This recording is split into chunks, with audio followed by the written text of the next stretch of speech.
Short story, The Ogryn. Direct orders. By Sarah Cawkwell. 2 night cycles previously, at best guess, half of the strike team seated at a table playing a semi-serious game of Darktown whist. Others were cleaning and maintaining their weapons, some sleeping, but at least it was all of them, still together, a unit, a squad, a team, friends.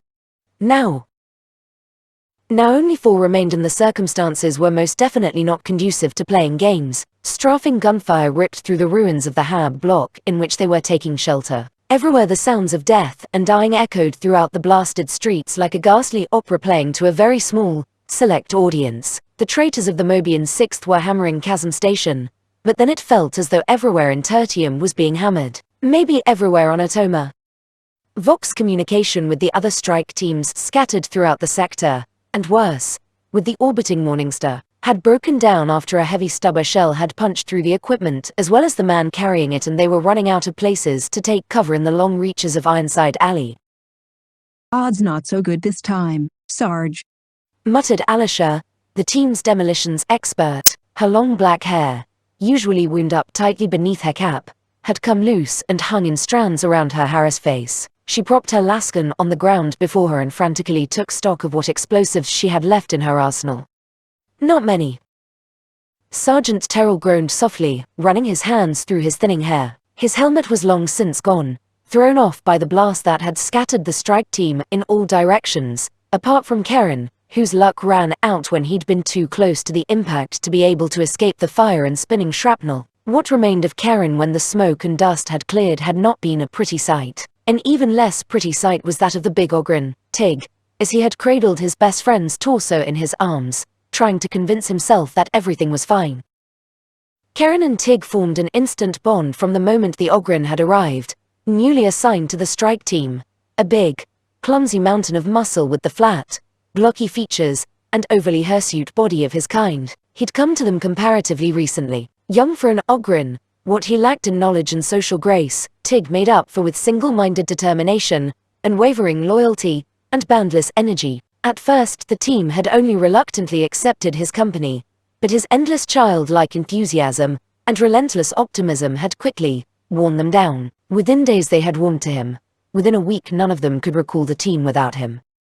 Overhead, a squadron of blunt-nosed, ramshackle attack craft banked sharply to their left with a scream of tortured plasma jets, peeling off in pursuit of the remaining Thunderbolt fighters. Tig hunkered down beside Terrell. The Ogryn's face was distorted more than usual, the heavy brow twisted into an expression of abject misery. He had grown close to Karen, a man whose sardonic humor and sharp tongue had savaged the pride of many. Tig was immune to sarcasm and took everything so much to heart that they'd all learned to be careful what they told him to do. He would quite literally follow an order to the letter. "Fight now, Sarge." The bass rumble of his voice began somewhere deep in the barrel chest, making its way through vocal cords far more used to shouting battle cries. He was the brute strength of the squad, and little more. Not smart enough to be trusted with a firearm, he brandished his serrated-edged war maul with immense pride, hefting the heavy weapon with practiced ease. On the occasions the maul had not been to hand, he snatched up any heavy object and did what he referred to as make and do. "Rest for a bit, Tig. We need to get our breath back." "Yeah." agreed the Ogryn, nodding solemnly. "Breath gone. Karen gone. Bed gone. It's very sad, yeah? Chasm Station broken.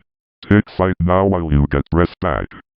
He patted his sergeant on the shoulder awkwardly. Terrell winced at the heavy-handed gesture, but couldn't hide the tired smile that flickered over his face. "Stay where you are, Tig. That's an order." If the Ogryn moved out of cover now, he would attract the attention of recon teams. Even if there were no enemies on the ground within sight, Tig was large enough that he'd be an obvious target for the traitor aircraft. The Ogryn may have been as tough as a commissar's boot, but he was not immortal. Tig scratched at the back of his neck, dislodging a clod of dirt clinging there from an earlier trip into the mud. "Tig, fight," he repeated, then his face darkened. "is all Tig can do now. No bed, no Karen, no squad if Tig not fight."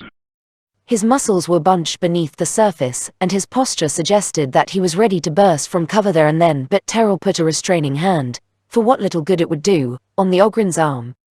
"No," he said sharply. "Tig, stay." He loathed talking to the Ogryn like an animal, but it was sometimes necessary. The Abhuman understood and obeyed simple commands, and it was how most people spoke to him when they deigned to speak to him at all. Even Terrell had spoken to him like that in the start. Then he had come to realize that the Ogryn wasn't stupid. Not exactly.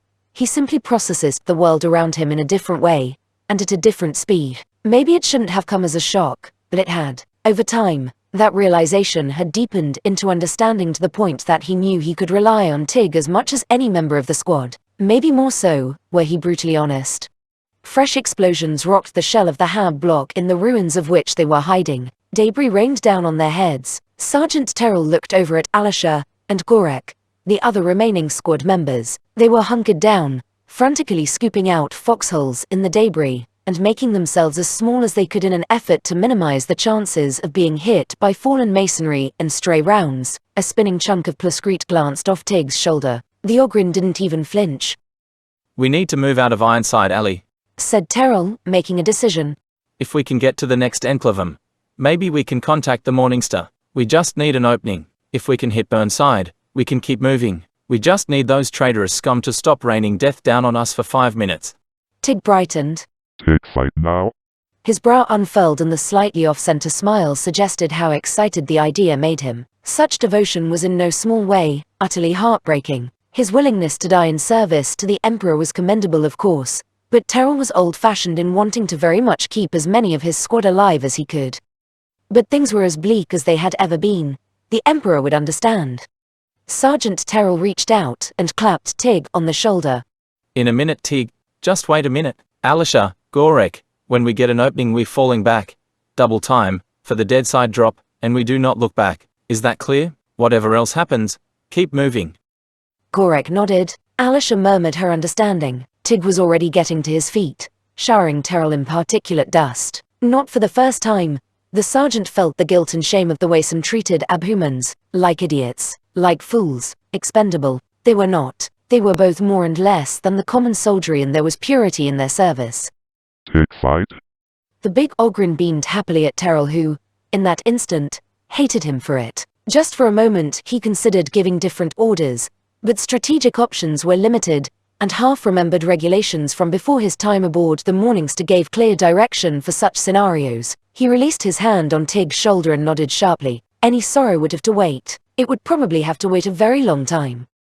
Yes, Tig, you fight, my friend. If you can, meet us in Enclave Barris. But now, get out there and make those carking traitors hurt. That's a direct order. Emperor be with you.